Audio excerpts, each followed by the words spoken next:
અંકલેશ્વરના ભાદી ગામે ગૌવંશનું મારણ કરી આતંક મચાવનાર દીપડો પાંજરે પુરાયો હતો।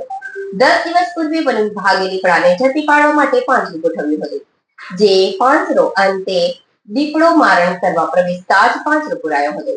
હજુ પણ દીપડો હોવાનું ગ્રામજનોનું અનુમાન સામે આવી રહ્યું છે, જેને લઈ વન વિભાગ દ્વારા વધુ પાંજરા મૂકવા સાથે નાઇટ વિઝન કેમેરા ગોઠવવાની તજવીજ શરૂ કરાઈ છે। અંકલેશ્વર તાલુકાના ભાદી ગામે વહેલી સવારે દીપડો પાંજરામાં પુરાયાના ગ્રામજનોએ થોડી રાહત અનુભવી હતી।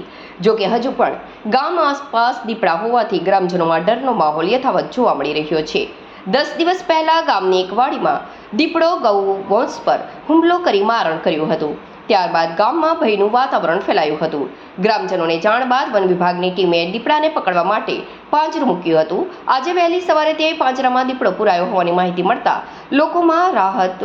તેમ છતાં ગ્રામજનોના જણાવ્યા અનુસાર હજુ પણ ગામની સીમમાં એક બીજો દીપડો ફરતો હોવાની શંકા વ્યક્ત કરવામાં આવી રહી છે।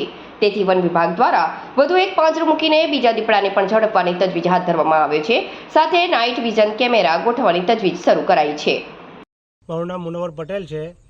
8 થી 10 દિવસ પહેલાં મારી વાડીની અંદર ભેંસના પાળિયાનું મરણ દીપડાએ કર્યું હતું। વન વિભાગને જાણ કરતાં વન વિભાગે પિંજરું મૂક્યું હતું, તો આજે દીપડો પાંજરામાં પુરાયો છે અને ગામ લોકોનું હજુ પણ એવું કહેવું છે કે સીમની અંદર હજુ પણ દીપડાના આટાફેરા ચાલુ છે। તો અમે વન વિભાગથી એવી આશા રાખીએ છીએ કે હજુ પણ અમને પિંજરું મળે, જેનાથી ગામ લોકોની અંદર રાહતનો શ્વાસ લેવાય અને બીજા જે દીપડા ફરતા છે એ પાંજરે પુરાય।